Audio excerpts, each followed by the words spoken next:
बढ़िया मालिक। चलो अब कल की क्लास में हम लोगों ने एक केस स्टार्ट किया जिसका नाम था रिलेटेड पार्टी डिस्क्लोजर्स। क्या नाम था? Related party disclosure. रिवीजन करना जरूरी है। सबसे पहले मैंने आप लोगों को बताया कि ये एएस क्यों आया।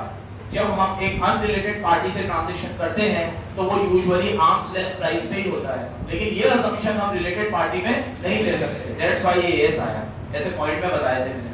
कई बार हम लोग रिलेटेड पार्टी ट्रांजैक्शन ये एएस की इसलिए भी रिक्वायरमेंट है। कई बार हम ऐसे ट्रांजैक्शन करते हैं जो अगर हम किसी अनरिलेटेड पार्टी से करते हैं तो ट्रांजैक्शन होता ही नहीं। जैसे कि एग्जांपल इसने दिया कि मेरे पास बहुत सारा माल बच गया था, मेरे भाई के पास बहुत सारा माल बच गया था, हमारी फैक्ट्री है, तो मैंने मेरे भाई से पूरा रॉ मटेरियल खरीद लिया, कॉस्ट पे खरीद लिया।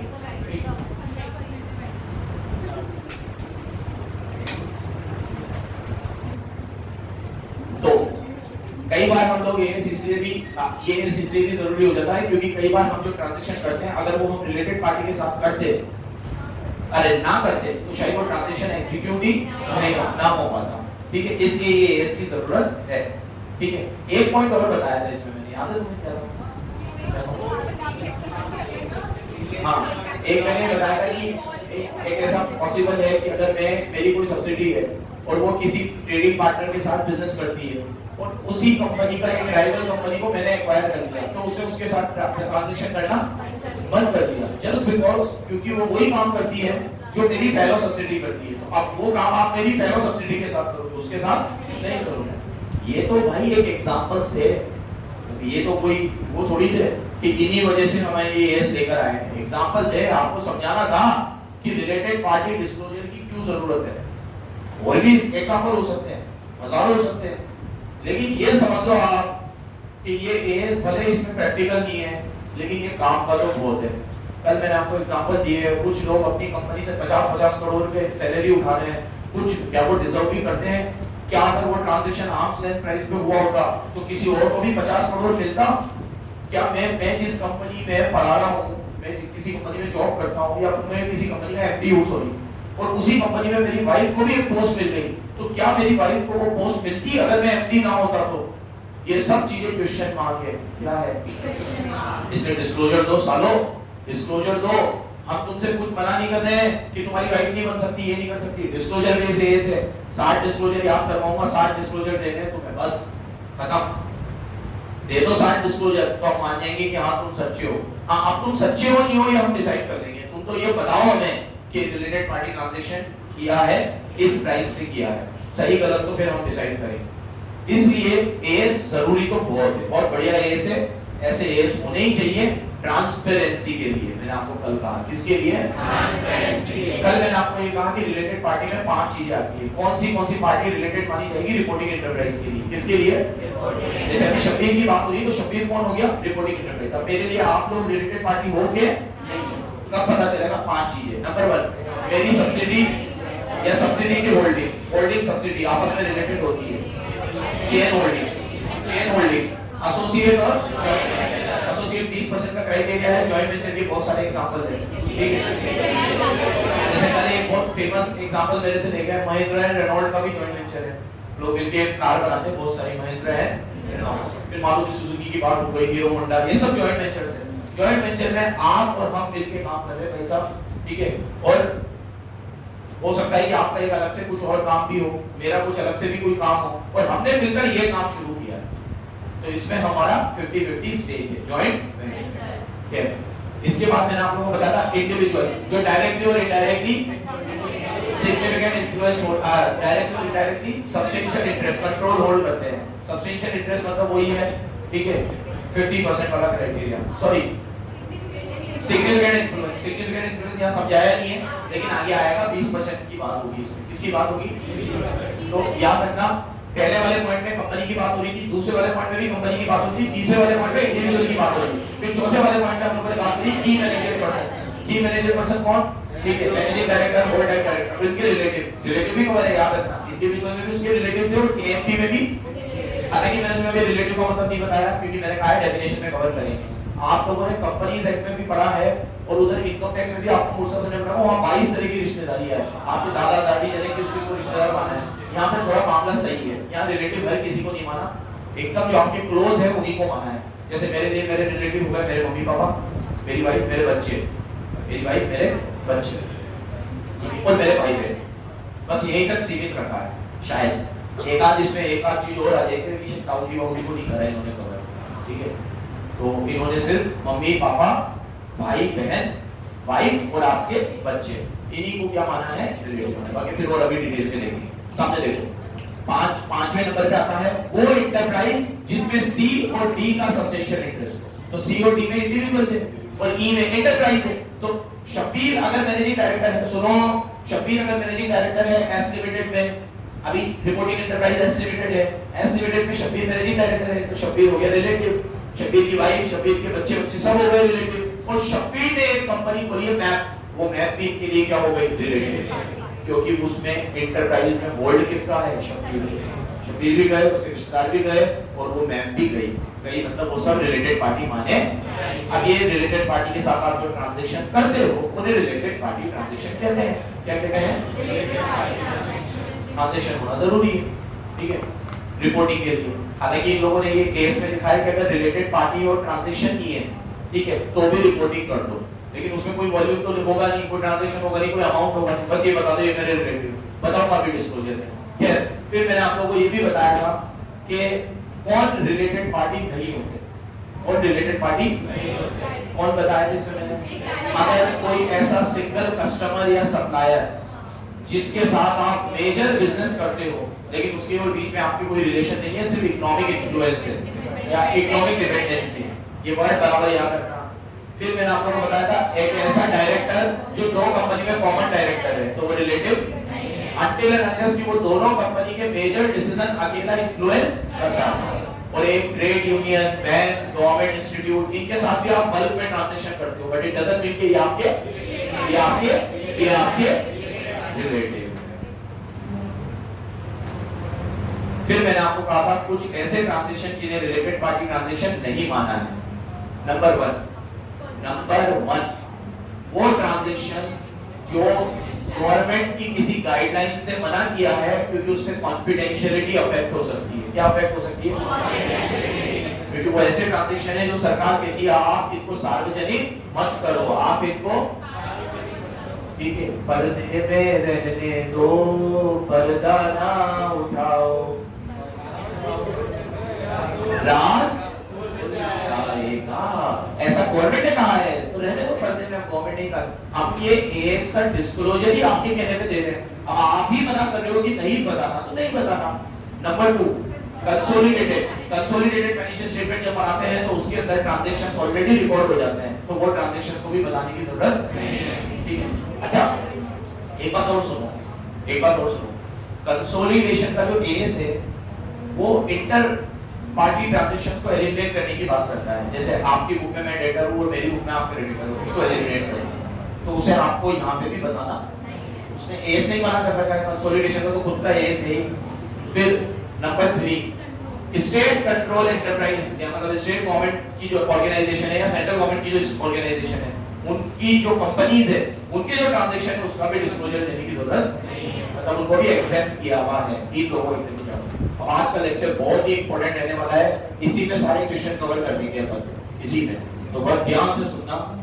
एएस में मोटी-मोटी बात हमने कर ली, ठीक बात कर ली, क्यों लाया, कौन रिलेटेड पार्टी है, कौन नहीं है, और उसके एग्जेम्पशन। बात करूंगा डेफिनेशन, फिर बात करूंगा डिस्क्लोजर, 5 चीजें बोली थी कल। अब जो कल पढ़ाया ना उसमें जो टर्मिनोलॉजी यूज हुई है उनको समझते हैं, बराबर से सुनना, बहुत इंपॉर्टेंट लेक्चर है ये, बहुत। कल बेसिक था, मेन चीज आज कवर होगी, क्योंकि इसने बोल दिया सिक्योरिटी इन्फ्लुएंस, इसने बोल दिया कंट्रोल, इसने बोल दिया होल्डिंग सब्सिडी कौन है भाई, वैसे तो हमें पता है होल्डिंग सब्सिडी कौन है, एसोसिएट कौन है, फाउंडेशन में पढ़ के आए हैं, टाइप्स ऑफ कंपनी में पढ़ के आए हैं, बट उसको और थोड़े एक्सटेंडेड वर्जन में पढ़ेंगे। नंबर 1, इसमें बात की गई है रिलेटेड पार्टी ट्रांजैक्शन, इसको काट दो, जो रिलेटेड पार्टी के साथ ट्रांजैक्शन होते हैं वो ट्रांजैक्शन रिलेटेड पार्टी ट्रांजैक्शन होते हैं, भले उसमें आपने प्राइस चार्ज की हो या ना की हो। मतलब अगर मान लो किसी भी क्राइटेरिया में, कितने क्राइटेरिया थे रिलेटेड पार्टी के, 5 में से किसी में भी मैं और मनीष फिट बैठ गए तो मेरे और मनीष का ट्रांजैक्शन रिलेटेड पार्टी ट्रांजैक्शन है, भले मैंने मनीष से पूरे पैसे लिए, पूरे लिए मैंने मनीष से, ठीक है, रिलेटिव है मनीष मेरा, पैसे पूरे दिए हैं, फिर भी आप तो उसे रिलेटेड पार्टी ट्रांजैक्शन नहीं मानोगे, वेदर प्राइस इज चार्ज और not, whether it is less charge more charge, तुम्हारी एस डेस बोलो मेरे साथ, रिलेटेड पार्टी के साथ किया गया ट्रांजैक्शन रिलेटेड पार्टी ट्रांजैक्शन है।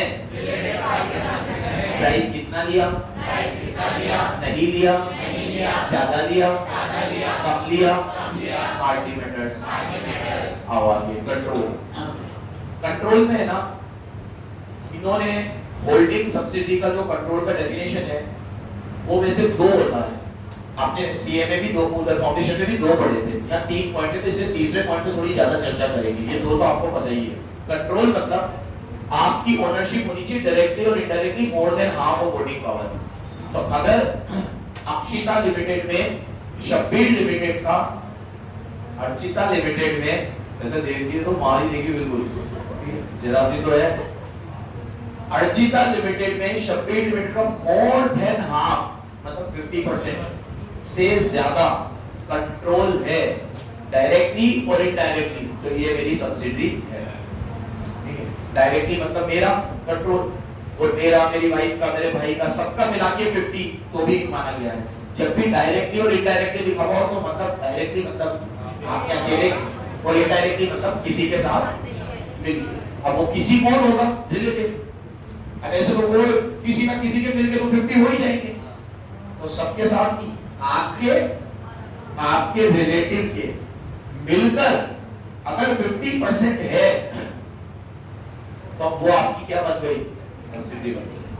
तो कंट्रोल की डेफिनेशन ये है, if directly or indirectly you have more than half of voting power, if you control the composition of board of director, अगर आप बोर्ड ऑफ डायरेक्टर के कंपोजिशन को control करते हो, यहाँ कंपोजिशन का मतलब लिख लो कि मैक्सिमम डायरेक्टर का अपॉइंटमेंट और रिमूवल आपके थ्रू होता है, मतलब यहाँ कंपोजिशन का मतलब लिख लो appointment and removal, appointment and removal, appointment and removal आपके थ्रू होता है।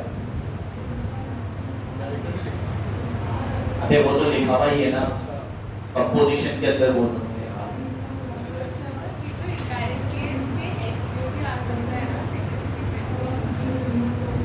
उसके साथ मिलके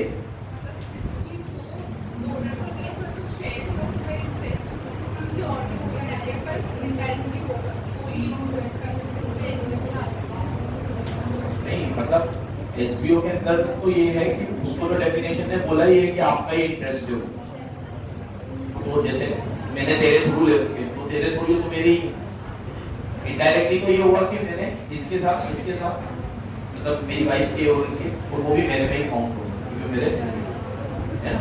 अब इस एसबीओ में ऐसा हो सकता है कि 15% शेयर मैंने एसबीओ के थ्रू लिए और 35 मेरे खुद के हैं, तो वो दोनों मिला के 50। नेक्स्ट, कंट्रोल दी कंपोजिशन। कंपोजिशन का मतलब याद रखना, देखो इधर सुनो, सेकंड पॉइंट को समझो, फर्स्ट पॉइंट तो हर कोई समझ जाएगा 50% है, सेकंड पॉइंट समझो। आज अर्चिता लिमिटेड में मेरा 1% भी शेयर नहीं है, लेकिन अर्चिता लिमिटेड में पत्ता भी नहीं हिलता जब तक मैं डिसीजन ना लूं। इस कंपनी में कितने डायरेक्टर आएंगे, जाएंगे, अपॉइंटमेंट कैसे होगा, रिमूवल कैसे होगा, everything has been controlled by me. So मैं ड्राफ्ट कंट्रोल है अर्चिता में, even though I am not holding any share, even though. So पहला क्राइटेरिया कंट्रोल का वोटिंग पावर से है, second criteria composition of board of director से है। कैसे है? कंपोजिशन मतलब majority of directors are appointed and removed by me. बोलो, where me is for reporting enterprise। me मतलब अभी मेरी बात हो रही, जिसकी बात हो रही है उसको मैंने नाम दिया है रिपोर्टिंग एंटरप्राइज। ठीक है, बराबर सुन लेना बच्चों, बराबर। अब ये दो डेफिनेशन तो बार-बार आती है, अब ये तीसरी नहीं है। आपका सब्सटेंशियल इंटरेस्ट है वोटिंग पावर में, सब्सटेंशियल को इन्होंने 20% माना है। सब्सटेंशियल कितना दिया है इन्होंने? ठीक है, क्लैरिफाई किया होगा इन्होंने नीचे, फिर भी देख लेना अभी। ठीक है, हाँ नेक्स्ट पेज पे है, हाँ तो अभी बात करेंगे। एक तो सब्सटेंशियल वोटिंग पावर है मेरा, और मेरे पास पावर है आपकी फाइनेंशियल और ऑपरेटिंग पॉलिसी बनाने का। ये नई चीज है, ये तुमने पहले कभी नहीं पढ़ी है। तो भी मैं होल्डिंग होल्डिंग माना क्या होगा, कंट्रोल ऐसे पता चलता है। तो कंट्रोल के लिए इन्होंने तीसरा पॉइंट अलग से जोड़ा है। अगर मेरा सब्सटेंशियल इंटरेस्ट और बीच में एंड है, आपकी ऑपरेटिंग और फाइनेंशियल पॉलिसी में बनाता हूं। अभी ये सपोज करो कि आप तो इस कोचिंग में हम 3 लोगों को जानते हो, अब एक जना और है जिसका 20% शेयर भी है, और आपने देखा है कि हमारे यहाँ जब भी कोई पॉलिसी बननी होती है, कोई ऑपरेटिंग डिसीजन लेना होता है, कोई मैनेजमेंट डिसीजन लेना होता है, तो चौथा बंदा भी दिखता है आपको। तो वो जो चौथा बंदा है जो भले कहीं नजर नहीं आ रहा है, उसका भी उतना ही कंट्रोल माना जाएगा जितना हम तीनों का है, क्योंकि उसको कवर किया है इन लोगों ने सब्सटेंशियल इंटरेस्ट होना चाहिए, and he has power to direct any financial और ऑपरेटिंग पॉलिसी। उसका पावर है कोई भी फाइनेंशियल और ऑपरेटिंग पॉलिसी को डायरेक्ट करने का, मतलब जैसे कोई मार्केटिंग स्ट्रेटेजी बनानी है, किसी चीज का प्राइस तय करना है, मटेरियल किससे खरीदे, किसको बेचे, ये डिसाइड करना है, हर चीज में तुम्हें वो मिस्टर एक्स दिख रहा है, तो वो मिस्टर एक्स का भी कंट्रोल है। ये और ये अलग है। यहाँ पे एकदम स्पेसिफिक बात हो रही है कि अगर वो डायरेक्टर को अपॉइंट करता है, रिमूव करता है, अपॉइंट करता है, रिमूव करता है, तो वो उसको भी हम लोग कंट्रोल में लेंगे। यहाँ डायरेक्टर की बात नहीं हो रही है, यहाँ फाइनेंशियल और ऑपरेटिंग पॉलिसी की बात हो रही है। एक बहुत बढ़िया एग्जांपल देता हूँ आपको। बीजेपी के जो प्रेसिडेंट है वो है मिस्टर जेपी नड्डा, और कांग्रेस के जो प्रेसिडेंट है वो है मिस्टर मल्लिकार्जुन खड़गे। अब आपको लगता है कि जेपी नड्डा सबको डिसीजन लेते होंगे? ऐसा कहते हैं कि मोदी जी और अमित शाह के बिना उनकी पार्टी में पत्ता भी नहीं हिलता। एक विधायक को टिकट कैसे देना है वो लिस्ट भी पहले उनके पास जाती है, वो टिक लगाते हैं, फिर लिस्ट फाइनल होती है। सेम ऐसे ही यहाँ पर है। राहुल गांधी और सोनिया गांधी का जब तक उस पर मोहर ना लगे तब तक मल्लिकार्जुन खड़गे कोई डिसीजन। तो यहाँ पे ये दो जो है, ये कहने को तो कंट्रोल कर रहे हैं पूरी दो पार्टियों को, दो बड़ी बड़ी पार्टियों के एग्जांपल दिए मैंने, लेकिन दोनों के पीछे दो बड़े बड़े लोग और हैं। भले वो कोई कंट्रोल नहीं करते, वो कोई पोस्ट पे नहीं है, अमित शाह कोई पोस्ट पे नहीं है। अमित शाह होम मिनिस्टर है इंडिया के, और प्रधानमंत्री है मिस्टर मोदी जी, वो इंडिया की पोस्ट पे है, गवर्नमेंट ऑफ इंडिया की, बीजेपी की कोई पोस्ट पे नहीं है, बट उनके बिना कोई डिसीजन। ये शानदार चीज है समझने की कि बिना पोस्ट के भी आप बोर्ड ऑफ डायरेक्टर को चला सकते हो, बिना पोस्ट के भी आप सारे डिसीजन ले सकते हो, पोस्ट की जरूरत। ठीक है, कांग्रेस में भी ऐसा ही है कि जब तक राहुल गांधी सोनिया गांधी जिंदा है उनको कोई पोस्ट की जरूरत नहीं है, वो बिना पोस्ट के भी उनका सिग्निफिकेंट इन्फ्लुएंस होता होगा। क्या होता होगा? समझे नहीं समझे? तो जरूरी नहीं है कि किसी कंपनी में आप शेयर खरीद रहे हो तो ही आप उनके डायरेक्टर को कंट्रोल करते हो। सेम यही बात किसी कंपनी पे अप्लाई कर लो कि रतन टाटा आप तो पोस्ट होल्ड करते हैं, कल वो पोस्ट होल्ड भी ना करे तो टाटा में बहुत सारे डिसीजन है, वो भाई वो एक मिस्टर ए आएगा, उनको आपको डायरेक्टर बनाना है। अब किसी से पूछने की जरूरत नहीं है, रतन टाटा का फोन आया है, कोई पूछेगा क्या? खत्म, फाइनल, कोई बीओडी की मीटिंग नहीं होगी, रतन टाटा का फोन आ गया डायरेक्ट, मिस्टर ए को ले लो। रतन टाटा का फोन आ गया है, कर्व निकालनी है, निकाल दो। कोई भी ऑपरेटिंग डिसीजन लेना है ले लो, फाइनेंशियल डिसीजन लेना है ले लो। ठीक है, यहाँ तो वो कंट्रोल डायरेक्टली मिल रहा है, यहाँ फिर भी सब्सटेंशियल इंटरेस्ट होना चाहिए। नेक्स्ट,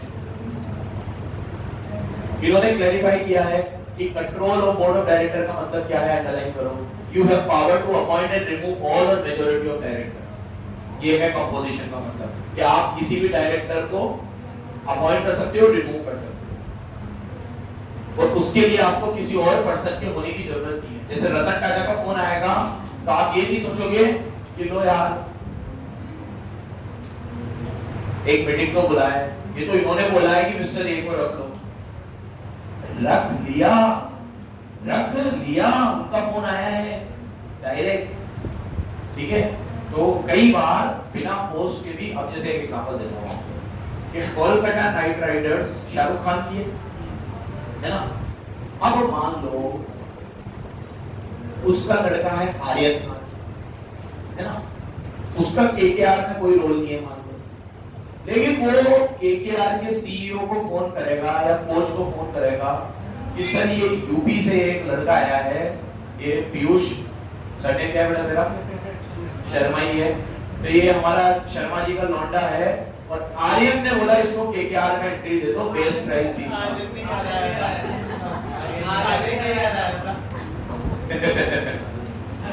चलो जब तक नहीं जीतेगा ना ताने मिलते रहेंगे।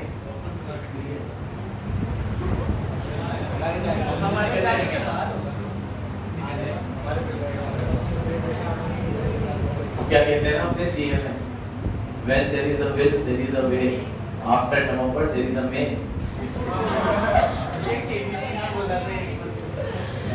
तो हमारे लिए तो जनवरी ही है, उसके बाद कुछ भी नहीं है।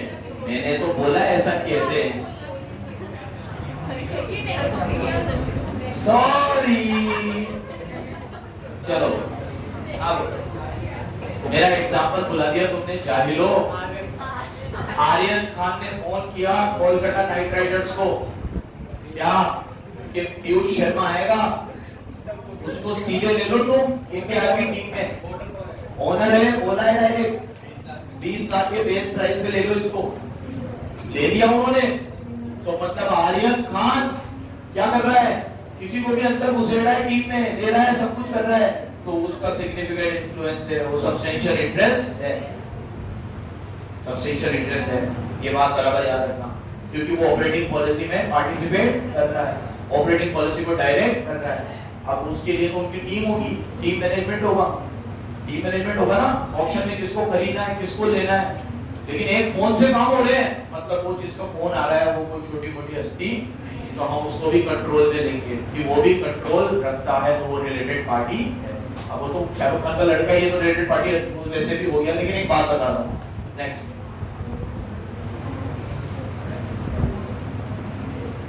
देखो, आपको an enterprise is deemed to have the power. अब एक आपको बोला गया था ना कि एक एंटरप्राइज के पास भी पावर होती है किसी भी डायरेक्टर को, मेंबर को अपॉइंट करने की, अगर ये कंडीशन पूरी हो रही है तो। Number 1, a person can not be appointed, वो बंदे का डायरेक्टर या मेंबर तब तक नहीं बनेगा जब तक वो एंटरप्राइज मोहर ना लगा दे। यहाँ भी तो बात हो रही थी किसी इंडिविजुअल की, अब बात हो रही है किसी एंटरप्राइज की। तो किसी एंटरप्राइज का दूसरी एंटरप्राइज में कंट्रोल कैसे पता चलेगा कि जब तक उस कंपनी में डायरेक्टर का या मेंबर का अपॉइंटमेंट नहीं होता, जब तक वो एंटरप्राइज उसको अप्रूव ना कर दे। ठीक है, तो person can not be appointed as director, एक बंदा तब तक डायरेक्टर नहीं बनता, तब तक मेंबर नहीं बनता, जब तक उसके फेवर में सामने वाली एंटरप्राइज क्या ना कर दे, अप्रूवल ना दे दे। एक पर्सन का अपॉइंटमेंट तब तक नहीं हो सकता, ठीक है, जब तक from a person's appointment as director or member of the governing body follow necessarily from his appointment to a position held by him in that enterprise। उस कंपनी में जब तक कोई बंदा अपॉइंट नहीं होता, जब तक वो मेरी कंपनी में कोई पोस्ट होल्ड नहीं करता, मतलब वो मेरे यहाँ पे डायरेक्टर है तो वो वहाँ डायरेक्टर बनेगा, नहीं तो वहाँ डायरेक्टर, वो मेरे यहाँ पे मैनेजर है तो वहाँ मैनेजर बनेगा, नहीं तो वहाँ मैनेजर। तो फिर मेरा भी उस कंपनी में क्या है, सिग्निफिकेंट। ये कंट्रोल को डिफाइन कर रहा है अलग अलग वेज में कि कंट्रोल कैसे होता है। ट्रेडिशनल वे को क्या था कि भैया कंट्रोल का मतलब है मेरा आप में शेयर होना, ये बताया है कंट्रोल का मतलब अब सिर्फ शेयर होना नहीं है, हो सकता है मेरा आप में कोई शेयर नहीं है, लेकिन मेरी दखल अंदाजी आपके ऑर्गेनाइजेशन में इतनी है कि मेरे बिना पत्ता भी आपका नहीं हिल सकता, तो मेरा भी आप में क्या है, कंट्रोल है। यहाँ शेयर की बात नहीं हो रही है, फिर बता रहा हूँ, यहाँ पे बोल रहा है आपकी कंपनी में किसी का अपॉइंटमेंट होता है, मेरे फेवर से होता है, आपकी कंपनी में जिसको जॉब मिलती है उसकी एक पोजीशन मेरी कंपनी में होनी चाहिए पहले, फिर आपके यहाँ मिलती है, तो मतलब मेरा आप में क्या है, कंट्रोल है।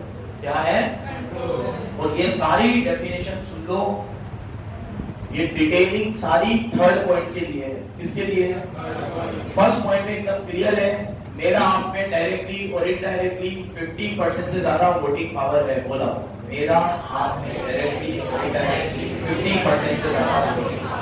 नंबर 2, मैं आपके बोर्ड ऑफ डायरेक्टर के कंपोजिशन को कंट्रोल करता हूं। बोलो,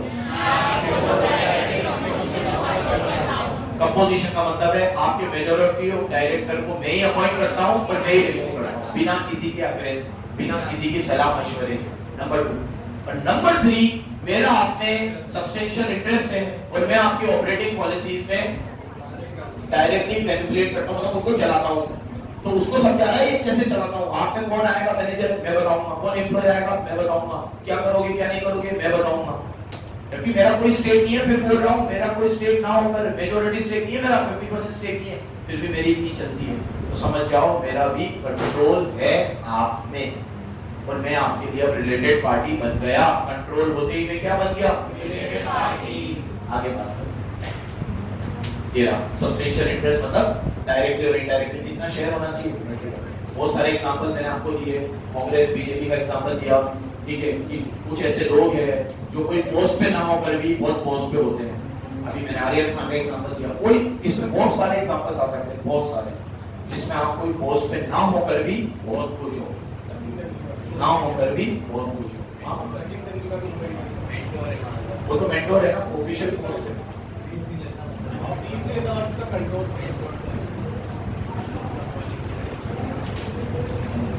समझिए बराबर, ठीक है। अच्छा, और एक और बात है, ऑपरेटिंग और फाइनेंशियल पोजीशंस को कंट्रोल करना एक बहुत वाइडर चीज है। छोटे मोटे फेवर्स को इसमें कवर मत करना। छोटे मोटे फेवर तो हर कोई लेता है। जैसे आज मैं किसी ऑर्गेनाइजेशन में जॉब भी कर रहा हूँ तो छोटे मोटे फेवर तो मुझे मिलेंगे। जैसे आज मैं मैनेजर हूँ, अब मेरे अंडर में 3 अकाउंटेंट रखते हैं, तो मैंने मेरे फेवर से कहा कि एक इसको रख लो, बोलो मेरा तो कंट्रोल है, मेरी तो अर्जिंग चलती है, मैंने कहा रख लो, तो रिलायंस में रख लिया। तुमने किसको कहा? इसको रखना था, 15,000 की सैलरी, मैंने कहा 15,000 सैलरी दे दी, मेरे कहने पे दी। तो इतनी बड़ी रिलायंस के, इतने बड़े एम्पायर के एक छोटे से शहर कोटा के एक छोटे से ऑफिस और एक छोटे से एरिया में एक छोटी सी जॉब आपके कहने पे किसी को मिल गई, तो इट डजंट मीन कि आपका उस ऑर्गेनाइजेशन में सब्सटेंशियल इंटरेस्ट है। आप उनकी फाइनेंशियल पोजीशन को फाइनेंशियल पॉलिसी में डायरेक्ट करते हो, आप उनकी ऑपरेटिंग पॉलिसी में डायरेक्ट करते हो, ठीक है।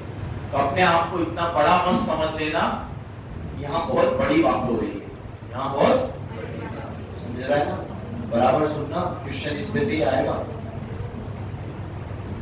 एसोसिएट की बात करते हैं, किसकी बात करते हैं?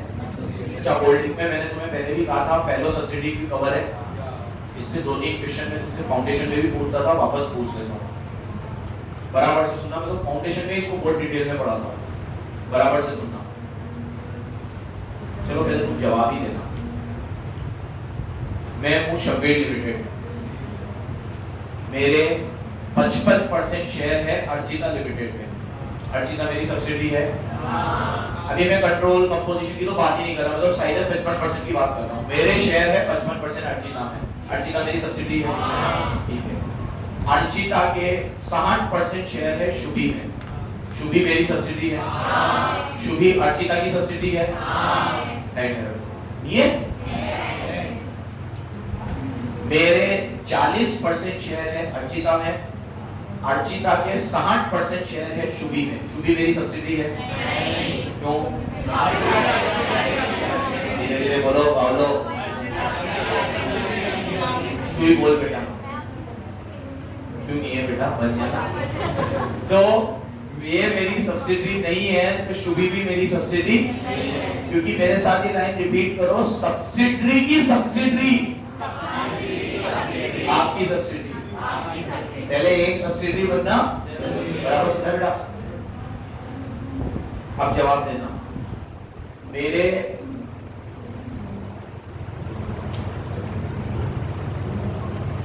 55% शेयर है अर्जिता में और अर्जिता के 40% शेयर है शुभी में, शुभी मेरी सब्सिडी है। क्यों?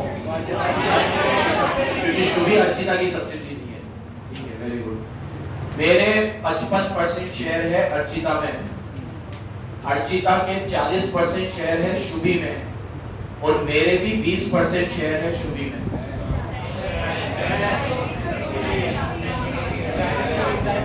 मेरे 55 है, अर्जिता में तो फिक्स है। अब अर्जिता के शुभी में 40 है और मेरे भी शुभी में 20% शेयर है। रोहित, शुभी सब्सिडी अर्जिता की नहीं है, मेरी है, ठीक है, मेरी पूछ रहा हूँ, अभी रिपोर्टिंग इंटरफेस में हूँ, तू बोल है। 40 और 20 मेरे टोटल डायरेक्टली और इनडायरेक्टली कितने हो गए? वेरी गुड, आई थिंक ये कांसेप्ट क्लियर है आपको। इसके नंबर दे सकते हो, नंबर पूरे आ सकते हो, ले सकते हो। अब एक 10 करोड़ की बात सुनो, 3 करोड़ से अभी 10 करोड़ की बात है। कितने करोड़ की? 10 करोड़। ये जो हंस रही है दुनिया नहीं, ये जो फेलो सब्सिडरी का रूल है, ये जो फेलो सब्सिडरी का रूल है, ये एसोसिएट पे नहीं लगता। मतलब अगर मेरे 20% शेयर है अर्चिता में और अर्चिता के 20% है शुभी में, तो शुभी सिर्फ अर्चिता की एसोसिएट है, मेरी नहीं है। फेलो का रूल किस पे नहीं लगता? और जॉइंट वेंचर पे भी नहीं लगता। ठीक है, लिख लो वहां, हिंदी में ही लिखो इसको, फेलो वाला रूल एसोसिएट और जॉइंट वेंचर पे नहीं लगता। लिखो यहाँ, आलस मत करना, सिद्धार्थ मर जाएगा। तो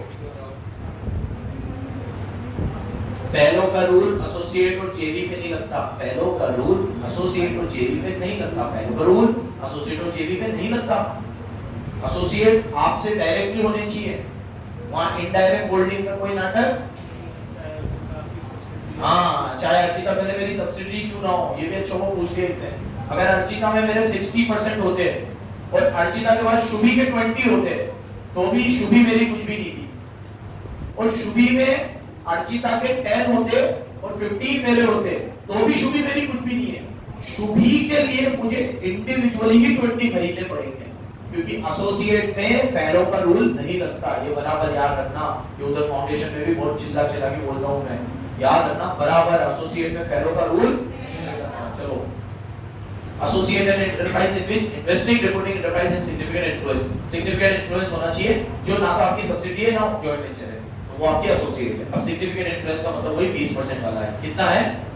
अब ये 20% को भी थोड़ा और बताएगा कि कोई वाली चीज कि आपको फाइनेंशियल और ऑपरेटिंग पॉलिसी डिसीजन मेकिंग में काम लेता है। देखो, आपके बोर्ड ऑफ डायरेक्टर में रिप्रेजेंटेशन से लोग सिलेक्ट होते हैं, पॉलिसी मेकिंग में आपको बुलाया जाता है, इंटर कंपनी ट्रांजैक्शन आपके और उनके बहुत ज्यादा है, मैनेजरियल पर्सन आपके और उनके चेंज होते रहते हैं, कभी आपका डायरेक्टर उधर चल जाता है, उसका डायरेक्टर आपके यहाँ आ जाता है, ऐसे चलता रहता है। ऐसे आप सिग्निफिकेंट इन्फ्लुएंस को फर्क कर सकते हो कि ये होता है सिग्निफिकेंट। पर 20% तो जरूरी है, 20% तो भूल नहीं, 20% जरूरी है, ध्यान रखना बराबर।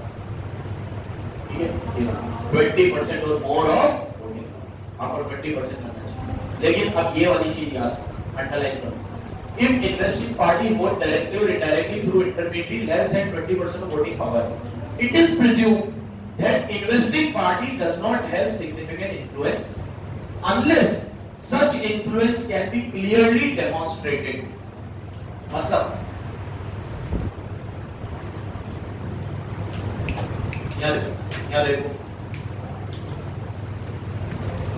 20% के साथ ये सब चीजें एक क्लियर एविडेंस है कि वो आपकी एसोसिएट है। 20% के बिना ये सब चीजें इतना क्लियर एविडेंस, अगर 20% से कम है तो या तो क्लियरली आप डेमोंस्ट्रेट कर दो कि मेरा इसमें सिग्निफिकेंट इन्फ्लुएंस है, नहीं कर पाए तो 20% एक बेस्ट क्राइटेरिया है एसोसिएट बनने के लिए, ये बात लिखी गई। तो अगर 20% है ना तो ये सब चीजें नहीं भी है तो चल जाएगा, लेकिन 20% नहीं है और ये सब चीजें है तो प्रूव करना पड़ेगा कि भैया ये सब चीजें हैं। क्योंकि सिर्फ आप ऑपरेटिंग पॉलिसी डिसीजन मेकिंग वगैरह में पार्टिसिपेट करते हो डजंट मीन कि आपको उसमें क्या है सिग्निफिकेंट इन्फ्लुएंस है। अगर 20% कंट्रोल नहीं है तो जैसे एक एग्जांपल देता हूं, मेरा किसी कंपनी में 25% शेयर है और मेजर डिसीजन मेकिंग में लेता हूं, किसी कारण से मेरे को जेल हो गई और अब मैं उस पॉलिसी में जा नहीं पा रहा हूं, उस कंपनी में जा नहीं पा रहा हूं, मेरी जगह एक बंदे को रखा है उन्होंने जो पॉलिसी में डिसीजन मेकिंग वगैरह में पार्टिसिपेट करता है फॉर द टाइम बीइंग, क्योंकि मैं न्यू ना भी तो चीजें अफेक्ट हो रही है और उसके में वही क्वालिफिकेशन है जो मेरे में है, ठीक है, तो वो कोई रिलेटेड पार्टी नहीं है क्योंकि उसका कंट्रोल ही नहीं है, उसका 1% भी शेयर नहीं, वो एक डमी है, वापस हट जाएगा। जैसे दिल्ली में जब अरविंद केजरीवाल जेल में था तो दिल्ली के कामकाज तो चल ही रहे थे, कोई ना कोई उसे चला रहा था, बट इट डजंट मीन कि वो सीएम है। अब जब केजरीवाल बाहर आया ऑफिशियली उसने रिजाइन करा और अतिशी जो है वो भी सीएम बनी, अरे सीएम बनी, ठीक है, सीएम बनाते रहते हैं, ठीक है, तो सीएम बनी तो अब आप कह सकते हो कि वो उस पोस्ट पे है। अब जब तक मैं पोस्ट पे नहीं हूं और मैं हट गया और मेरी जगह कोई आ भी गया, उसका आपके ऊपर कोई सिग्निफिकेंट इन्फ्लुएंस ही नहीं है, कोई शेयर्स नहीं है, व्हाटएवर डिसीजन मेकिंग में पार्टिसिपेट कर रहा है, सब कुछ है, बट कंट्रोल होना तो कंट्रोल सबसे जरूरी है। तो ये लाइन को फिर टिक कर लेना, फिर आपके लिए वर्ड टू वर्ड रीड कर रहा हूँ, फिर वर्ड टू वर्ड रीड कर रहा हूँ। देखो, if investing enterprise hold directly or indirectly through intermediary 20% or more voting power, आप directly or indirectly 20%, अच्छा सर आपको indirectly मना कर देते ना, अगर भैया ये indirectly वो पहलो वाला नहीं है, directly और indirectly मतलब अभी शुभी में 20% शेयर मेरे नहीं है, 10 है, 5 मेरी वाइफ के हैं, 5 मेरे बच्चे के हैं, 5 मेरी मम्मी के हैं, तीनों मिला के 25 हो गए। ये है डायरेक्टली और मैं फेलो के लिए मना कर रहा हूँ। फेलो मतलब मैंने अर्चिता में इन्वेस्ट किया और अब अर्चिता ने शुभी में किया, तो शुभी मेरी एसोसिएट, शुभी मेरी सब्सिडी बन सकती है लेकिन एसोसिएट। तो यहाँ डायरेक्टली और इनडायरेक्टली गलत स्रोत मतलब मत निकाल लेना, लिख लो वहाँ डायरेक्टली मतलब आप, इनडायरेक्टली मतलब आपके रिलेटिव, रिलेटिव लिख लो आपको वहाँ पे। बच्चों समझ में आ रही है ना, एक चीज बहुत इंपॉर्टेंट है। इसे थ्योरी है ना, इसलिए थोड़ा ज्यादा ध्यान देना पड़ता है। थ्योरी है, इसमें पूरी प्रैक्टिकल नहीं है। चलो, अगर कोई इन्वेस्टिंग एंटरप्राइज पार्टी डायरेक्टली और इनडायरेक्टली 20% और मोर वोटिंग पावर आपका ले ले, तो उस इन्वेस्टिंग पार्टी का सिग्निफिकेंट इन्फ्लुएंस है, unless it can clearly be demonstrated that that is not the case। 20% चीज को रॉन्ग प्रूव करने के लिए कोई ज्यादा बड़ा एविडेंस देना पड़ेगा। 20% से क्या होता है, इसके भले 20% शेयर है लेकिन इसकी कोई चलती थोड़ी है, ये तो बावला है। जैसे एक घर में 5 भाई है, पांचों का 20-20 है, लेकिन एक भाई केला समझा है, ठीक है, उसकी कोई सुनता नहीं है, ठीक है, वो सूर्यवंशी का अमिताभ बच्चन है। देखिए सूर्यवंशी, हाँ बटन ना भी देखिए तो कभी भी खोल देना, आ जाएगी।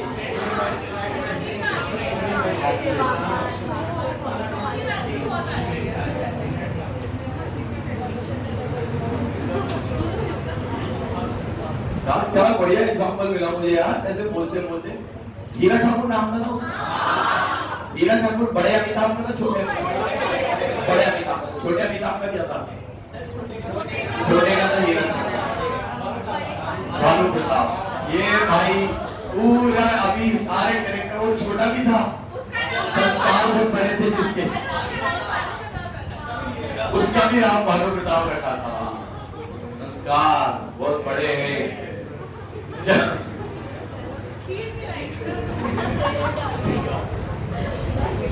सबने देखी क्या यार सूर्यवंशी, एक तो होगा जिसने नहीं देखी।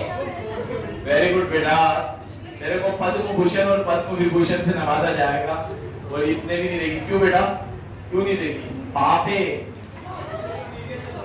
हाँ सीरियस, अच्छा सीरियल देखा होगा। हाँ, ये रिश्ता क्या कहलाता। चलो देखो, अब मेरी बात सुनो। तो अब ये इतना बड़ा एग्जांपल है कि भानु प्रताप की प्रॉपर्टी में वैसे तो 3 हिस्से थे, 2 भाई थे और एक हीरा ठाकुर था। तो हीरा ठाकुर के पास 33% हिस्सा था कानूनी तौर पर, तो सिग्निफिकेंट इन्फ्लुएंस तो था। बट आप ये प्रूफ कर दो कि this is not the case, ऐसा कुछ भी। ये 33% सिर्फ किताब में है, उसकी हैसियत उस घर में एक नौकर जैसी थी ना। तो 33 होने के बाद भी उसका कोई सिग्निफिकेंट इन्फ्लुएंस नहीं। किसका? हीरा ठाकुर, भानु प्रताप की प्रॉपर्टी में। तो वो भानु प्रताप के लिए रिलेटेड पार्टी, इवन तो उसका शेयर कितना था, फिर बाद में तो निकाल ही देता उसको शादी के बाद, तो फिर तो खत्म, फिर तो खून का रिश्ता भी खत्म, पेपर वेपर फेंक के। हाँ एंड में वापस आ जाता वो। तो खीर, अगर खीर में जहर ना होता तो दोनों मिलते ही नहीं। हाँ नहीं, तूने नहीं देखी? सबने देखी है भाई, ठीक है। तो तुम बोलो तो अभी यहाँ चला दूं, केस खत्म होने के बाद। कल की मैनेजरियल पर्सन कौन होते हैं, ठीक है भाई, लिख लो वहां पे। अगर 20% हो तब भी it is not the case, ऐसा हो सकता है इट इज नॉट द 20 होने के बाद भी आपका सिग्निफिकेंट इन्फ्लुएंस नहीं है। चलो, की मैनेजरियल पर्सन कौन है? अंडरलाइन, ये वो लोग होते हैं जो प्लानिंग, डायरेक्टिंग और कंट्रोलिंग करते हैं आपकी सारी एक्टिविटीज। अंडरलाइन, प्लानिंग, डायरेक्टिंग और कंट्रोलिंग करते हैं आपकी सारी एक्टिविटीज को, वो की मैनेजरियल पर्सन है। कौन करते हैं वो? कौन करते हैं? कौन होते हैं वो लोग? Managing director, whole time director, manager, और कोई भी वो बंदा जो यूजुअली आपकी सारी प्लानिंग को एग्जीक्यूट करता है।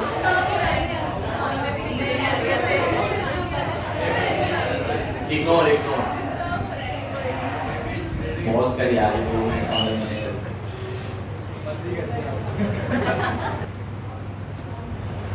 हाँ, तो managing director, whole time director, ये आपके केएमपी होते हैं, क्योंकि वो आपकी प्लानिंग, ऑर्गेनाइजिंग और कंट्रोलिंग करते हैं। प्लानिंग, ऑर्गेनाइजिंग और कंट्रोलिंग करते हैं। कल वैसे तो तुम्हें बता दिया था, नॉन एग्जीक्यूटिव डायरेक्टर इसमें नहीं आएंगे, लिखा हुआ भी है, टिक कर लो।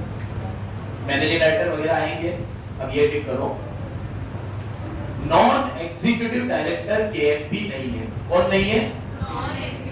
है ना, समझ जाओगे कौन नहीं है। लेकिन अगर आपने नॉन एग्जीक्यूटिव डायरेक्टर को भी प्लानिंग, डायरेक्टिंग और कंट्रोलिंग में ले रखा है तो फिर वो भी है। वैसे तो लेते नहीं है वो, लेकिन अगर ले रखा है तो कल जैसे मैंने आपको कहा था कि हम लोग भी डायरेक्टर अपॉइंट करने की सोच रहे थे, तो अगर हम किसी को डायरेक्टर बना भी देते तो उनकी उतनी चलती क्या जितनी हमारी चलती। वो तो नॉन एग्जीक्यूटिव थे, वो तो आते मीटिंग अटेंड करते, खाना ना खाते और फिर चले जाते, उनका कोई इतना रोल नहीं रहता। लेकिन अगर उनमें से किसी एक को हमने रख लेते, यार तेरे तो सजेशन बहुत जबरदस्त होते हैं, तो तू जो बोलेगा वो होगा यार, तो फिर हमने उसको नॉन एग्जीक्यूटिव रखा ही, वो तो एग्जीक्यूटिव हो गया, तो फिर उसको हम लोग कंसीडर करेंगे केएमपी। उसे हम क्या मानेंगे?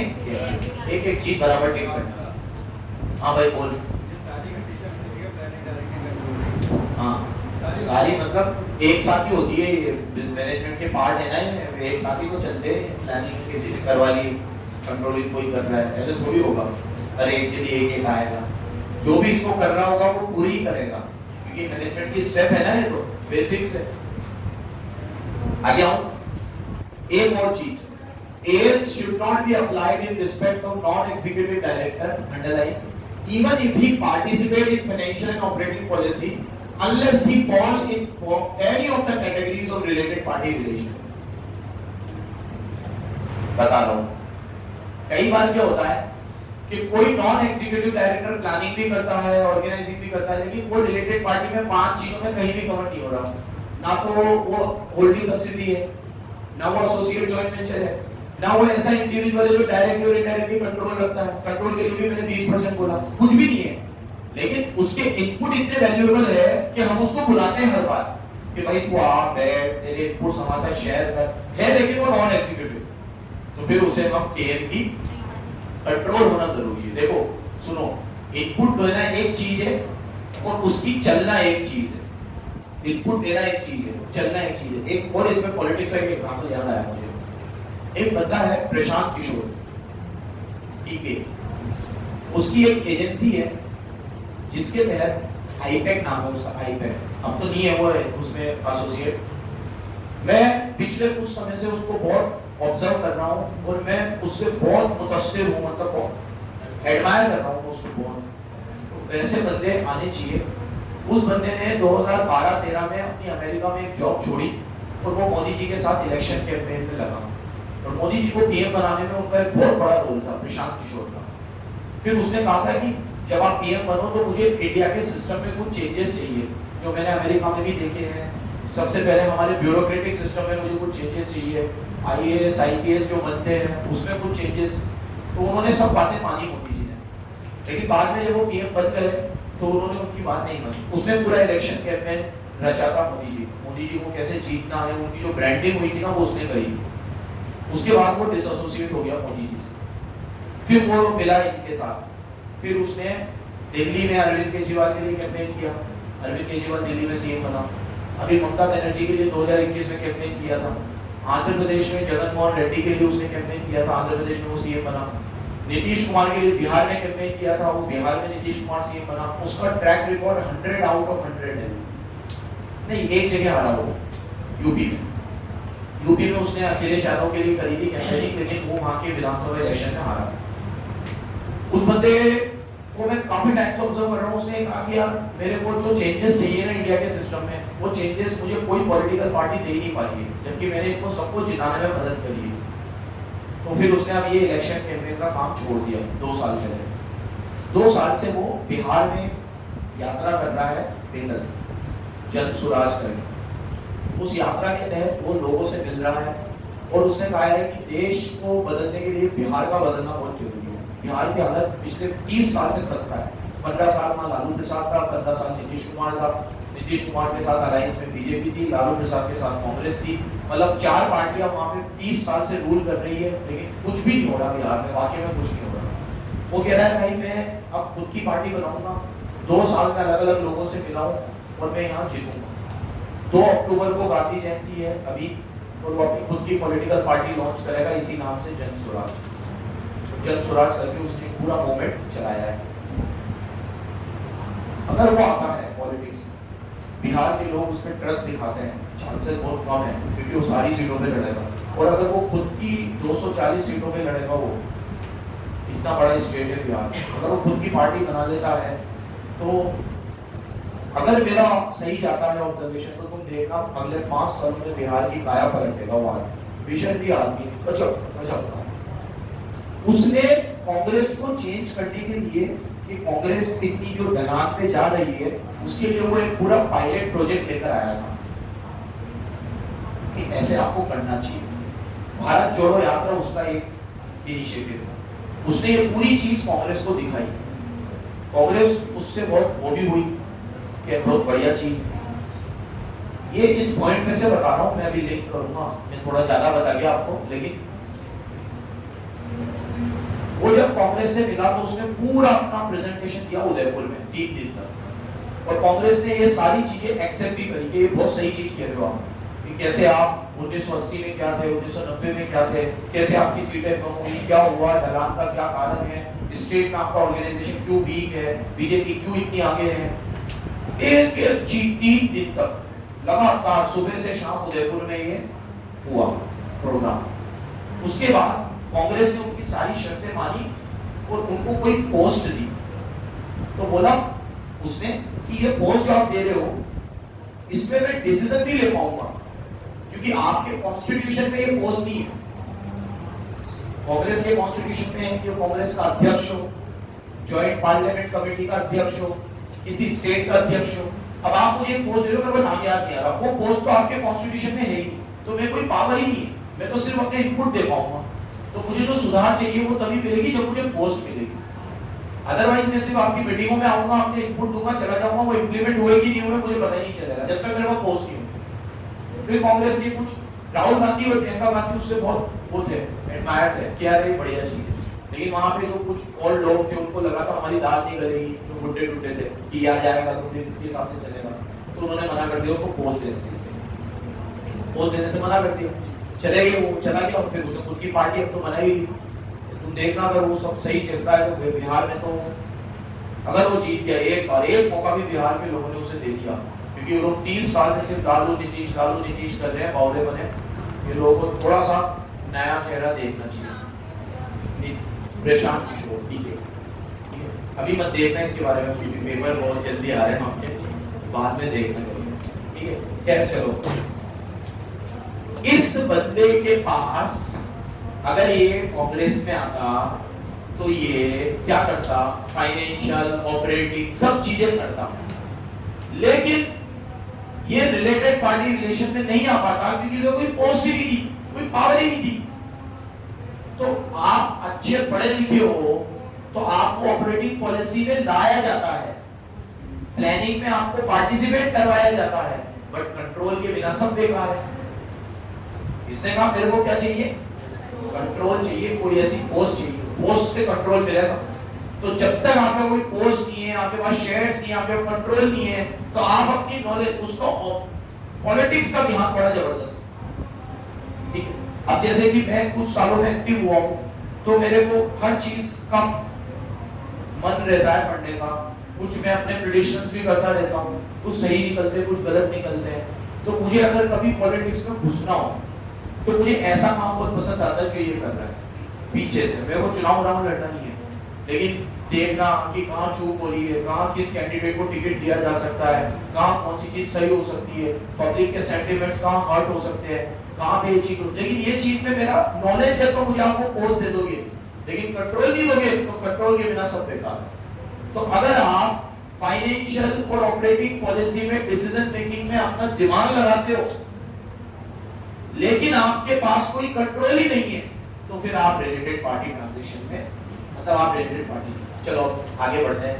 रिलेटिव में मैंने तुम्हें कह दिया था, आप मेरे हिसाब से सोचना मेरी रिलेटिव कौन होगी, मेरी वाइफ, मेरे बच्चे, मेरा भाई, मेरी बहन, मेरे पापा, मेरी मम्मी, बस। ठीक है। नेक्स्ट, जॉइंट वेंचर, मतलब जब कोई इकोनॉमिक एक्टिविटी दो लोग एक कॉन्ट्रैक्चुअल एग्रीमेंट में मिलकर करते हैं तो वो जॉइंट वेंचर होता है। क्या होता है वो?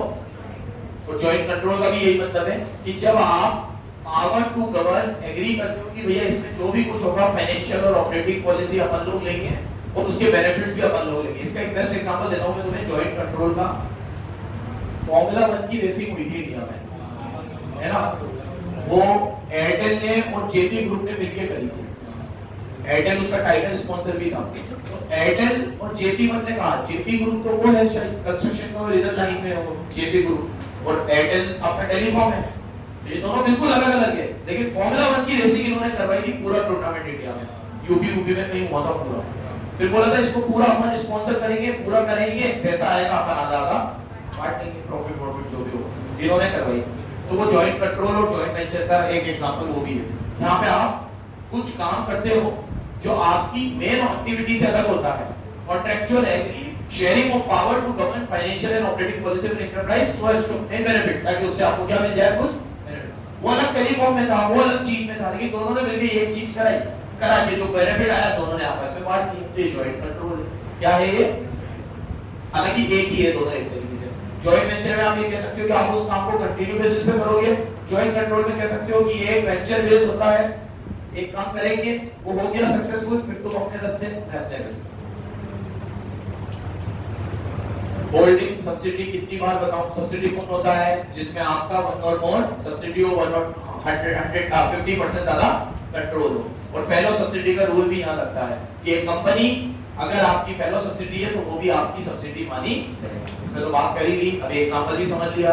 मेरी सब्सिडी अगर अर्चिता है और अर्चिता की सब्सिडी अगर शुभी है तो शुभी मेरी भी क्या होगी, और अर्चिता की शुभी भी सब्सिडी है, गरिमा भी सब्सिडी है, तो ये भी मेरी क्या होगी, मतलब मैं अगर एक सब्सिडी बना दूं और उसकी 15 सब्सिडी हो तो वो 15 के 15 मेरी भी क्या बन जाएगी, सब्सिडी बन जाएगी। लेकिन ये रूल सिर्फ एसोसिएट में, जॉइंट वेंचर में, हालांकि एसोसिएट में लिखा हुआ है आप डायरेक्टली और इनडायरेक्टली 20% ले सकते हो, लेकिन वहां डायरेक्टली और इनडायरेक्टली का क्या मतलब है, थोड़े आपके रिलेटिव। हाँ, ये समाप्त हुआ। अब बजट डिस्क्लोजर, पहले वो भी पढ़ लें फिर क्वेश्चन शुरू करते हैं ब्रेक लेने के बाद। ये इलस्ट्रेशन शुरू हो रहे हैं यहाँ से और डिस्क्लोजर पे ले जाओ आप सीधे। इलस्ट्रेशन इलस्ट्रेशन इलस्ट्रेशन, ये illustration, this is illustration illustration illustration, इस का समापन समारोह कहाँ होता है हमेशा? चलो थोड़े सवाल जवाब आपसे पूछ लेता हूँ, मेरी तरफ देखो।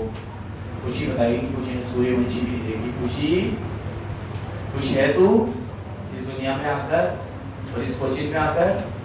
नहीं है? खुशी, अगर ये पता चल गया कि मैं और सिद्धार्थ रिलेटेड पार्टी है और हमारे बीच में रिलेटेड पार्टी ट्रांजैक्शन भी हुआ है,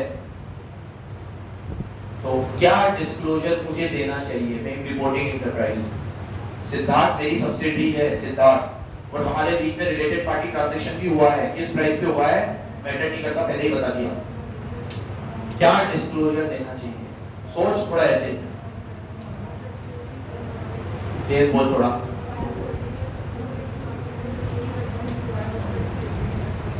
मतलब वो जॉइंट, वो मेरी होल्डिंग है, सब्सिडी है, मतलब उसके बारे में बताना चाहिए।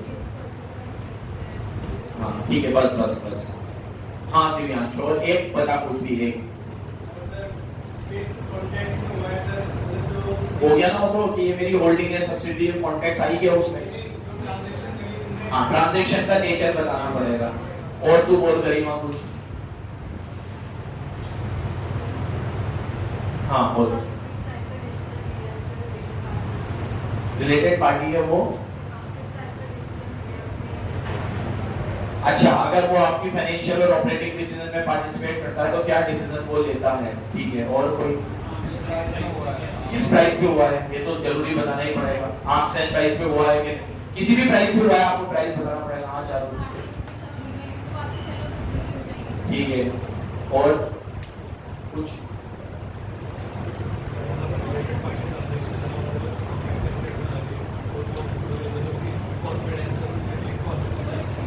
नहीं, वो तो एक्सेप्शन वालों को तो देना ही नहीं ना, किसी को देना है उसका, नहीं देना उसका नहीं देना। देखो अब ये देखो क्या बेटा, ऑटो वाले अंकल इतनी जल्दी आ गए, अरे बड़ा है यार। तो तू यहाँ से वीडियो देख ले जा जल्दी बेटा, जाने दो उसको, और किसी का ऑर्डर आ गया हो तो चल जाओ। नहीं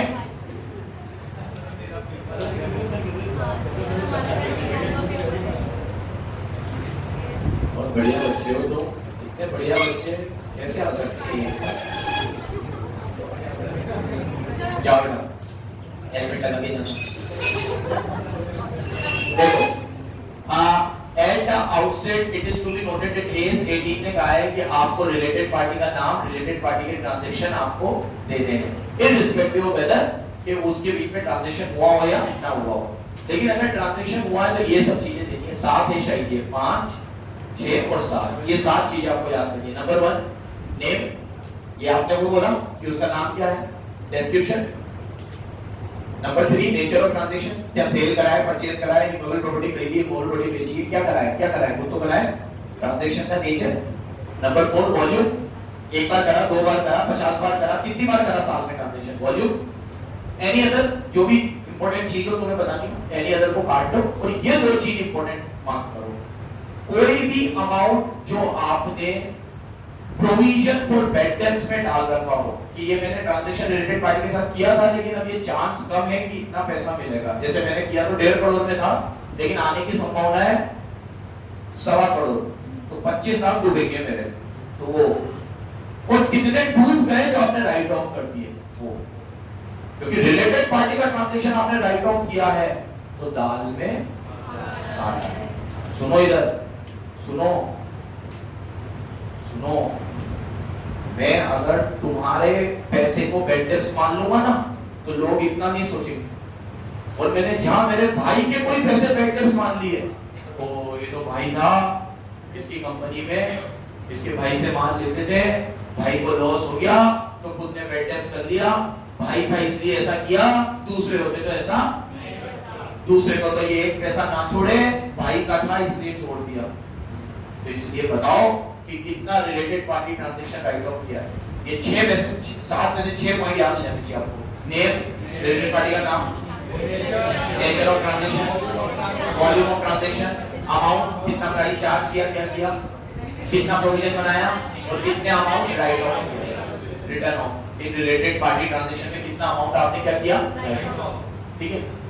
अब ये टिक कर लो।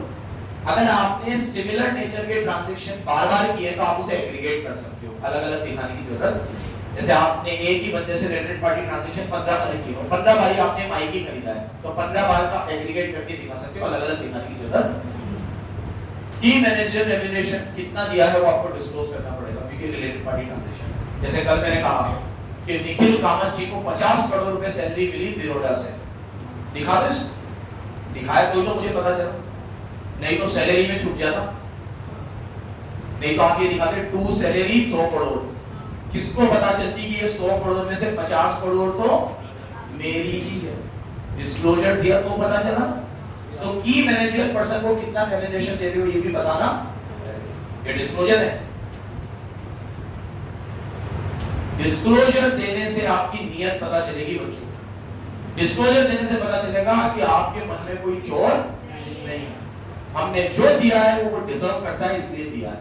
उसने खोली है कंपनी, क्यों ना उठाए 50 करोड़, अरे 100 करोड़ उठाए, 4700 करोड़ का प्रॉफिट देने वाली कंपनी 100 करोड़ क्यों ना ले, रेम्यूनरेशन जितनी मर्जी है उतना ले, समझिए बराबर, मजे आ रहे ना।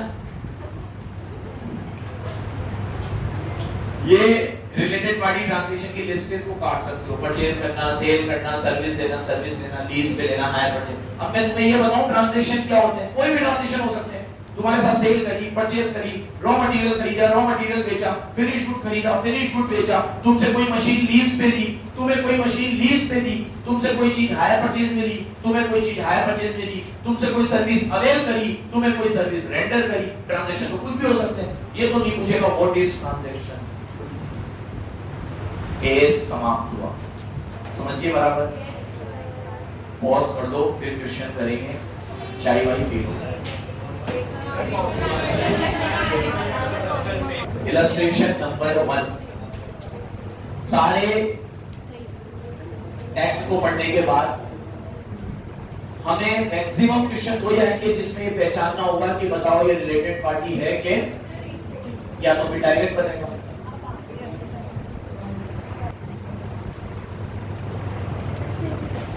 करो सही है? देखो इधर जवाब देना मुझे। ए लिमिटेड 51% होल्ड करता है बी में, रिलेटेड पार्टी है।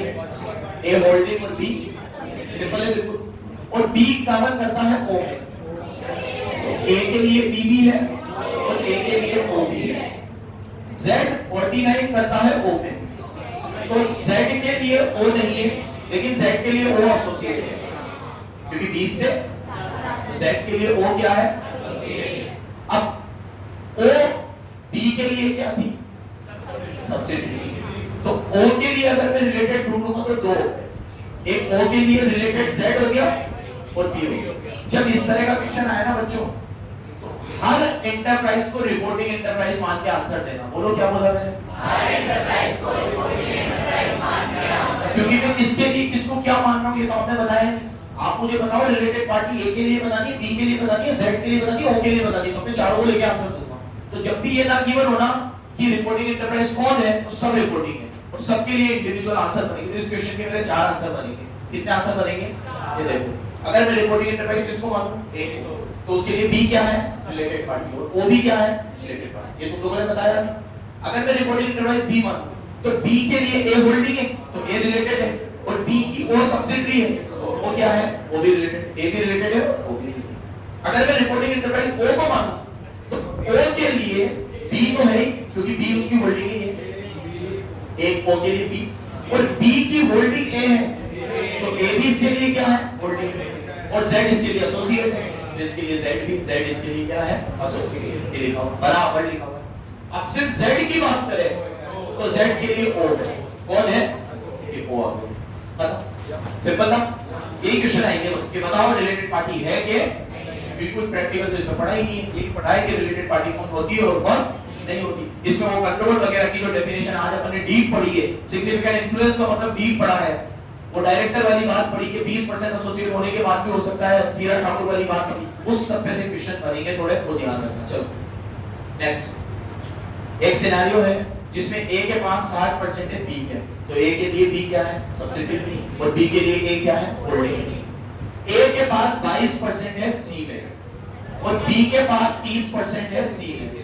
अब देखो A के पास B है तो B उसकी सब्सिडी, और A के पास C के 22 है और B के भी पास 30 है, तो 30 और 22 मिला के 52 हो जाएंगे, तो 50% आता है। तो A के लिए C भी क्या हो गई? सब्सिडी। A के लिए B तो सब्सिडी थी ही, A के लिए C भी क्या हो गई? Subsidy, directly and indirectly. कैसे हो गई? अब अगर मैं इसको चेंज करूं, अगर A के B में 60 की जगह 40 ही होते तो फिर A की B सब्सिडी नहीं है, तो फिर भले ये दोनों मिला के 50 हो जाते, लेकिन वो सब्सिडी नहीं है। अभी यही क्वेश्चन पूछा था मैंने आप लोगों से, ठीक है?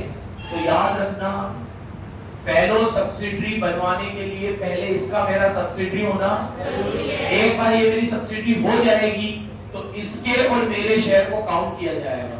यही मेरी सब्सिडी नहीं है तो फिर इसके और मेरे शेयर क्यूमुलेटिवली काउंट बराबर सुनना। नेक्स्ट हो गया। A के लिए क्या है? C is a related party. क्यों? क्योंकि A के जो शेयर है वो B में है और A और B के मिला के C में है, तो वो रिलेटेड पार्टी है। नेक्स्ट एक सिनेरियो और दे रखा है, X के 28% है Y में और Y के 32 है Z में। रखा क्या और है कुछ? In the above case, since Y is an associate of X, अगर Y X की एसोसिएट है, देखो एसोसिएट में फेलो वाला रूल नहीं लगता है, देखो x के लिए y क्या है? एसोसिएट। y के लिए z क्या है? एसोसिएट। क्या x के लिए z एसोसिएट है? क्योंकि इसमें फेलो वाला रूल नहीं रहता।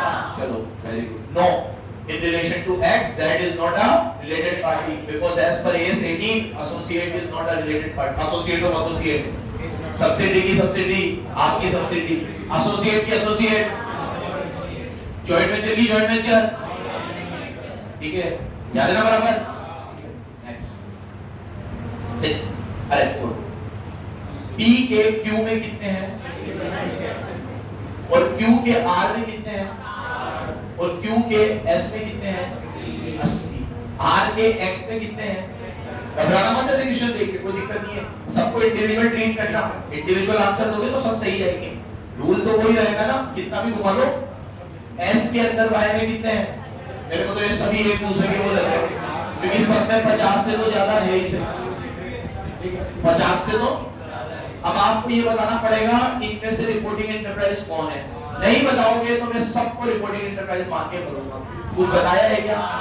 Identify related party, R is the, सिर्फ R की बात होगी तो देखो R में इसके 60 है, ये होल्डिंग है, और R के अंदर Q में उसके भी वो 80 है, तो R के लिए Q भी हो गई और ऊपर से अब नीचे से R ने खुद X में भी ले रखे हैं, X भी है, और अब R और S में ज्वाइंट कंट्रोल Q का है क्योंकि Q ने दोनों में ले रखे हैं, तो फिर Q भी इसकी क्या बन गई? अरे सॉरी, Q तो इसकी ऑलरेडी भी होल्डिंग है। Q R के लिए S कुछ बची क्या?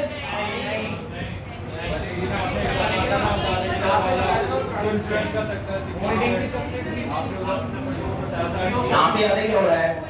देखो मेरी एक सब्सिडी है अर्चिता, और अर्चिता ने शुभी में खरीदे होते तो शुभी भी मेरी सब्सिडी बन जाती।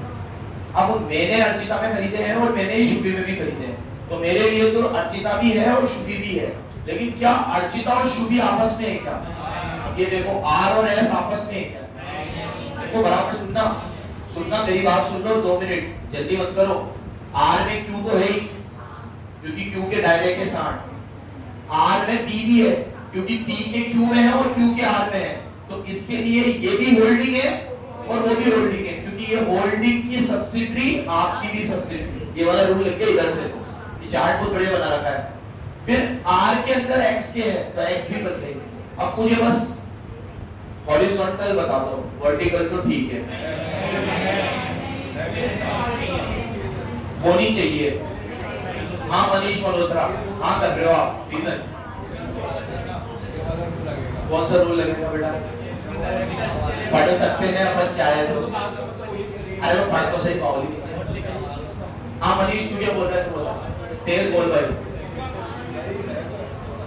Q का इन दोनों में कॉमन कंट्रोल है, इसलिए इनमें रिलेशन है, और Q R को बोलेगा तो इससे ऐसे परचेज कर दो, ये हो सकता है ना? हाँ, ये जो कल डे 1 पे बात हुई थी नंबर 1 में, इन दोनों में कॉमन कंट्रोल किसका है? Q का है। Q अगर ये बोलेगा R को कि तू S से ही परचेज कर, तो वो S से ही करेगा क्योंकि S उसकी सब्सिडरी है और R भी उसकी सब्सिडरी है, तो इस वजह से ये लोग भी क्या हो गए? आपस में रिलेटेड हो गए। मेरे हिसाब से सब रिलेटेड है, और सेम यही चीज यहाँ पे भी लग जाएगी कि अगर R के लिए S रिलेटेड है तो S में फिर 70% Y के है तो R के लिए Y भी हो गया, तो ये सब R के रिलेटेड है। पढ़ो, D के लिए बोला है इनडायरेक्ट कंट्रोल है, Q के लिए बोला है डायरेक्ट कंट्रोल है, S के लिए बोला है इन दोनों के अंदर कॉमन कंट्रोल Q का है, इसलिए ये भी है। S के लिए बोला है इन दोनों में कॉमन कंट्रोल Q का है, ये भी है। X लिमिटेड को तो हमने खुद ही कंट्रोल कर रखा है, और Y में हम दोनों की सब्सिडी का कंट्रोल है, इससे वो भी है। मतलब सब के सब क्या है R के लिए। अब एक होमवर्क दे रहा हूँ आप लोगों को, होमवर्क दे रहा हूँ, कल कॉपी में चेक करूंगा। अगर रिपोर्टिंग प्राइस P होती, रिपोर्टिंग एंटरप्राइज Q होती, रिपोर्टिंग एंटरप्राइज S होती, रिपोर्टिंग एंटरप्राइज X होती और रिपोर्टिंग एंटरप्राइज Y होती, तो क्या होता? मैं होमवर्क दे रहा हूँ, ऐसा मैंने पहले बोला कि मैं होमवर्क दे रहा हूँ, तो आप कल कॉपी में करके लाओगे कि अगर यहाँ रिपोर्टिंग एंटरप्राइज R की जगह दूसरे ये सब होते कॉपी में करके, तो बताओ इनके लिए कौन रिलेटेड पार्टी होगा? हाँ साइड में लिख लो, यहाँ साइड में लिख देना, बस चाहिए बस। दिमाग तो खोल दूं, फिर मैं हथौड़ा लेके आऊं और उसमें से देख लूं है कि नहीं, कुछ खाली है वैसे तो। मतलब इसके सामने मेरा सारा मोटिवेशन फेल हो जाता है। मतलब बाकी बच्चों में तो वो मोटिवेशन एक दिन भी रहेगा, लिखना पड़ेगा सर।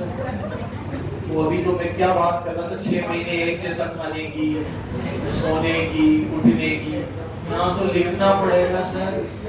खत्म, सब खत्म। Consider the following organisation. आपको बताना है यूएच के लिए अल्टीमेट ग्रुप है। UH has made the following investment in 2 wholly owned subsidiary। UH ने 100% इसमें किया है, 100% इनमें किया है। यूएस ने एक जॉइंट वेंचर किया है। क्या किया है? Joint venture, in which US has a joint control, जिसके अंदर उसका जॉइंट कंट्रोल है। 20% इन्वेस्टमेंट उसने एसोसिएट नंबर 1 में किया है, मतलब 28% है, 20 से ज्यादा है। आपको बताना है रिलेटेड पार्टी में। यार ये क्या, ये कैसे क्वेश्चन हो जाएगा? ये तो ठीक है, ये लो सारे के सारे रिलेटेड पार्टी है, क्योंकि कोई या तो जॉइंट वेंचर है, खुद ही बोल दिया, कोई या तो एसोसिएट है और कोई या तो उसकी सब्सिडियरी है, तो उसके लिए तो सबके सब क्या है? Related party. अब है ना, यहाँ पे एक गड़बड़ बच्चा कर सकता था। सुनो प्लीज सुनो, यहाँ पे आप ये गड़बड़ कर सकते थे कि आप 28 देखते हैं, तो एसोसिएट में तो 20 ही चाहिए। जॉइंट वेंचर में कोई परसेंटेज नहीं है। जॉइंट वेंचर में ये है कि मैंने और आपने मिलकर खोला, तो जॉइंट वेंचर है बस, उसमें कोई कंट्रोल है ही। अब उसमें 28 आपका है, 72 मेरा है, या 28 मेरा है, 72 आपका है, hardly matters. Joint venture is joint venture, वहां पे कोई भी कंट्रोल या परसेंटेज की बात हो ही नहीं रही है। Joint venture is joint venture. मैंने बोल दिया आप मेरे जॉइंट वेंचर हो तो आप मेरी रिलेटेड पार्टी हो और मैं आपकी रिलेटेड पार्टी हूं, दैट्स इट, मसला खत्म। समझ गए?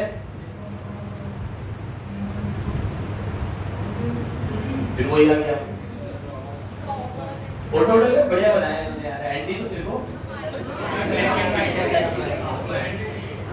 रॉबर्ट ने ऐसा बना दिया है Siddharth sir. Robert hold 70% shares and voting right in P.